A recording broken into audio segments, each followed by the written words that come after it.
오늘은 대강절 제2주입니다. 보시는 것처럼 화관에 초가 2개 밝혀졌습니다. 두 번째 주일이라는 뜻이죠. 성탄절의 주인공이신 예수님에 관한 말씀을 전하고 있는데 특별히 예수님이 존중한 여인을 소개하고 있습니다. 오늘 본문에 보니까 예수님이 두로와 시돈 지방에 가셨습니다. 이곳은 이방 지역을 대표하는 땅입니다. 그곳에서 예수님이 가나안 여자를 만나시는데요. 같은 사건을 기록한 마가복음에서는 이 여인을 이렇게 소개합니다. 그 여자는 헬라인이요 수로보니게 족속이라 자기 딸에게서 귀신 쫓아내 주시기를 간구하거늘. 수로보니게는 수리아와 페니키아의 합성어입니다. 성경에는 베니게라고 표기가 되어 있는데요. 지도를 한 장 보시겠습니다. 사도 바울의 전도 여행 지도인데 저 파란색 동그라미로 표시되어 있는 지역이 베니게 지역입니다. 베니게의 주요 도시로는 두로, 시돈, 악고 등이 있었습니다. 주민들의 대부분은 팔레스타인 원주민이었던 가나안 사람들, 즉 이방인들이었습니다. 마태복음에는 가나안 여인으로, 마가복음에는 수로보니게 여인으로 이렇게 기록이 다른 것은 저자가 같은 지역을 서로 다른 용어로 기록한 것이라 이해하면 큰 무리가 없습니다. 예수님이 이 베니게 지역, 수로보니게 지역에서 두로와 시돈 지역에서 가나안 여인을 만났다는 것은 이방을 대표하는 지역에서 대표적인 이방인을 만났다는 의미입니다. 이 가나안 여인, 수로보니게 여인이 예수님께 다가와 이렇게 소리 질렀습니다.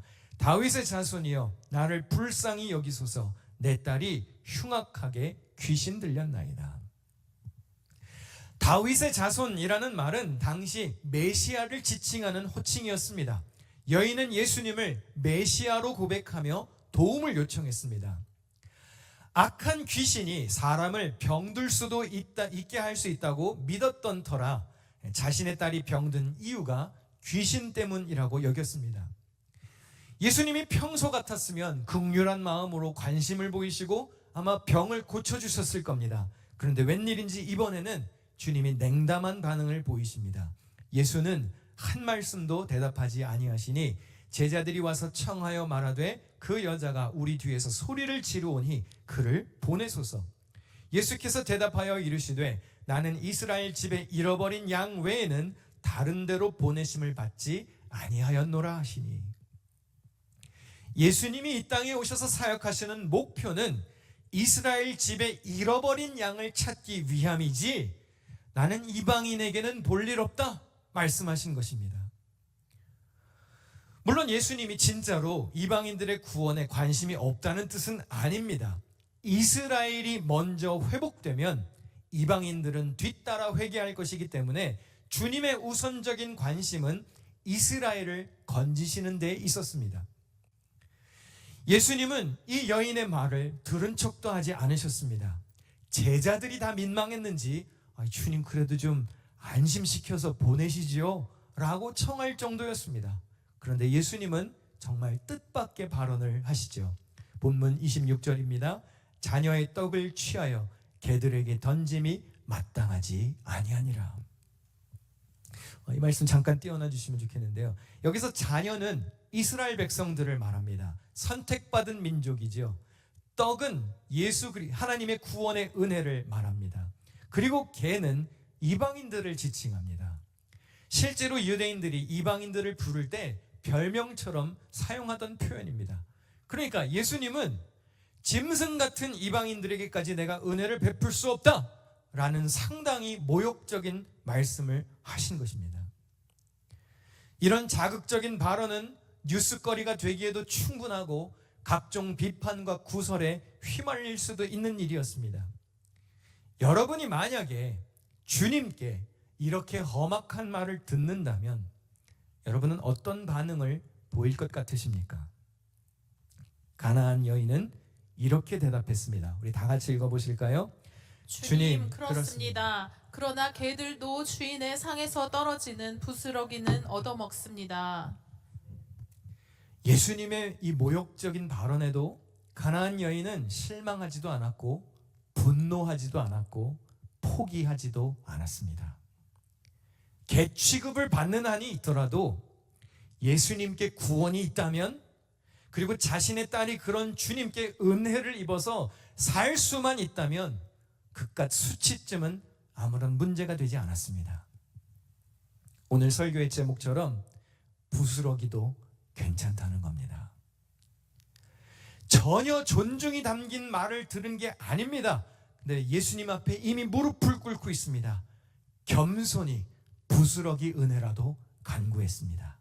예수님은 그런 여인을 이렇게 칭찬하셨습니다. 이에 예수께서 대답하여 이르시되 여자여 내 믿음이 크도다. 내 소원대로 되리라 하시니 그때로부터 그의 딸이 나으니라. 할렐루야. 여러분 잘 기억하셔야 합니다. 여인이 겸손하게 믿음을 보인 순간 그때부터 치료와 회복의 역사가 일어났습니다. 우리가 주님께 보여야 할 것은 믿음입니다. 여러분 오늘 교회에 왜 오셨습니까? 왜 지금 예배를 하시나요? 교회에서 사람들에게 인정받기 위해 오십니까? 하나님께 칭찬받기 위해 나오셨습니까?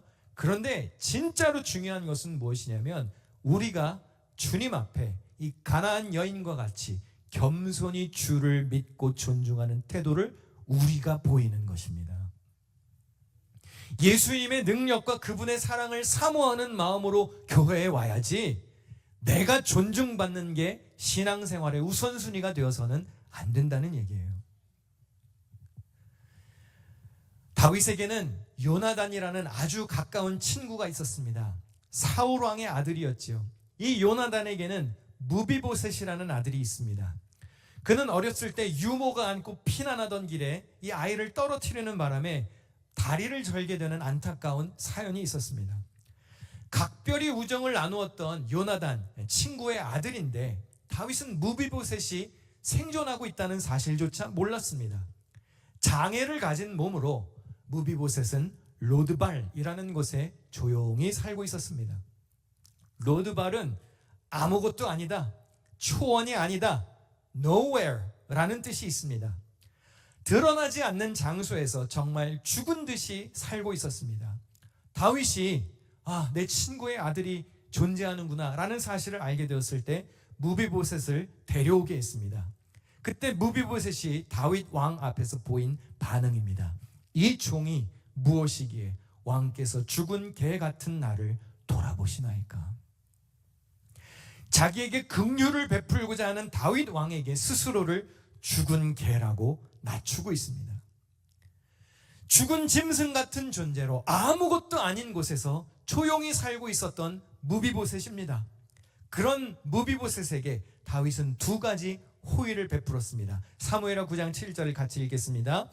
다윗이 그에게 이르되 무서워하지 말라. 내가 반드시 내 아버지 요나단의 말미암아 내게 은총을 베풀리라. 내가 내 할아버지 사울의 모든 밭을 다 내게 도로 주겠고 또 너는 항상 내 상에서 떡을 먹을지니라 하니. 다윗이 무비보셋에게 두 가지 혜택을 줍니다. 첫 번째는 네 할아버지의 사울의 땅을 밭을 다 돌려주겠다.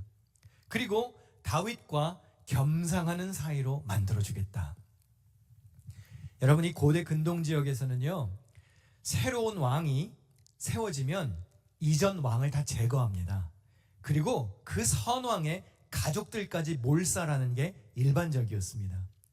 그런데 다윗은요, 사울의 후손이자 신체적 결함이 있었던 무비보셋을 왕의 식탁에 앉게 해주었습니다. 사무엘하 9장 11절에 무비보셋은 왕자 중 하나처럼 왕의 상에서 먹으니라. 무비보셋이 자기를 어떻게 고백했죠? 죽은 개와 같은 나를 어찌 돌보시나이까. 죽은 짐승과 같았던 이 무비보셋을 왕자처럼 살게 해주었습니다. 같이 왕의 식탁에서 밥을 먹게 해주었습니다.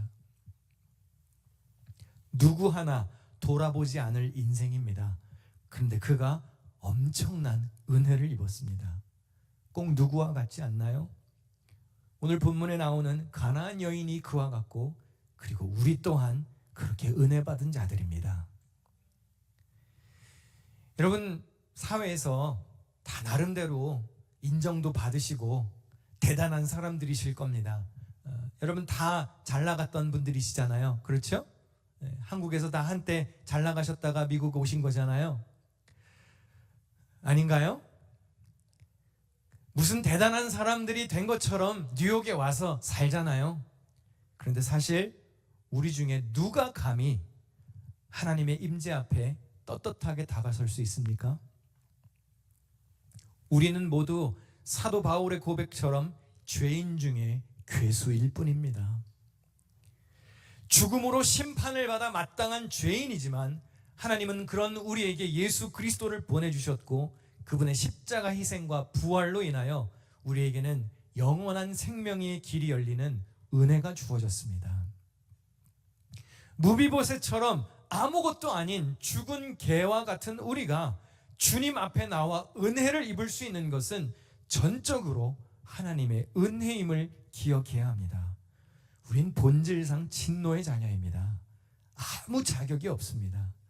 오늘 본문에 나왔던 수로보니게 여인, 가나안 여인처럼 우리는 절대로 구원의 반열에 오를 수 없는 존재입니다. 감히 주님과 함께 식탁을 나눌 수 없는 존재입니다. 그런데 주님의 은혜로 말미암아 부스러기 은혜라도 주워 먹게 된 거예요.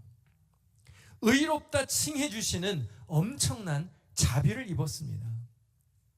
그런데 우리는 종종 하나님께 은혜를 마치 맡겨놓은 것처럼 겸손치 못할 때가 있습니다. 우리가 원하는 호의, 우리가 원하는 존중이 돌아오지 않았을 때 예수님이 가나안 여인에게 하신 막말과 같은 것들이 나에게 날아올 때 자존심 상해합니다. 그리고 에이 관도 은혜의 식탁을 스스로 걷어찰 때가 있습니다. 그런데 여러분 꼭 기억하셔야 합니다. 가나안 여인이 모욕적인 말을 들었지만 열정과 겸손함을 보였기 때문에 예수님의 냉담함을 녹일 수 있었고 결국 그녀는 은혜를 얻어낼 수 있었습니다. 아마 예수님이 처음부터 진짜로 이 가나안 여인을 매몰차게 거절하려고 한 것은 아니었을 겁니다. 그 여인의 열정이 은혜의 울타리 안으로 가까이 파고 들어오기를 예수님도 기다리셨을 겁니다. 이방 지역의 대표에서 불신을 상징하는 이 이방 여인이 큰 믿음으로 칭찬을 받는 경험을 했습니다. 사실 예수님을 사람들이 환대해 주지 않았죠. 믿음의 땅 안에서도 예수를 불신하고 배척했던 이들이 들끓었는데 이 불신의 이방 땅에서 놀라운 믿음의 역사가 일어났으니 이 얼마나 큰 역설입니까? 사랑하는 성도 여러분, 겸손한 자가 영광스러운 명예를 얻습니다. 우리 잠언 29장 23절 읽는 동안 찬양 준비해 주시면 좋겠는데요. 한 목소리로 읽습니다. 시작. 사람이 교만하면 낮아지게 되었고 마음이 겸손하면 영예를 얻으리라. 베드로전서 5장 6절도 같이 읽겠습니다. 시작. 하나님의 능하신 손 아래에서 겸손하라. 때가 되면 너희를 높이시리라. 아멘. 인간의 몸을 입고 낮은 곳에 임하신 예수 그리스도를 생각하며 우리 또한 겸손하게 예수님의 마음으로 살아갈 수 있어야 합니다. 다윗 왕이 무비보셋에게 자비를 베풀며 했던 반복적인 표현이 있습니다. 사무엘하 9장 1절부터 한번 보실까요? 내가 요나단으로 말미암아 그 사람에게 은총을 베풀리라. 내가 그 사람에게 하나님의 은총을 베풀고자 하노라. 다윗이 그에게 이르되 무서워하지 말라. 내가 반드시 내 아버지 요나단으로 말미암아 네게 은총을 베풀리라. 여기서 은총이라는 단어는요 히브리어 원문으로 헤세드입니다. 헤세드는 주님의 변함없으신 사랑, 인자하심, 자비, 긍휼을 의미하는 단어입니다. 여러분, 우리가 이러한 은총 받은 자들입니다. 주님의 긍휼이고 주님의 자비입니다. 자격이 없어요. 자격이 없는데 받은 은혜라는 말입니다. 그렇다면 감사하지 못할 이유가 없고 겸손하지 못할 이유가 없습니다. 이 가나안 여인처럼 어떠한 어려움과 삶의 시련이 다가온다고 해도 하나님의 크신 은총으로 하늘나라의 백성이 이미 되었음을 여러분 기억하셔야 합니다. 겸손하게 주님의 은혜를 구했던 이 가나안 이방 여인처럼 여러분 모두 주님을 신실하게 의지하는 믿음으로 살아가시기를 축원합니다.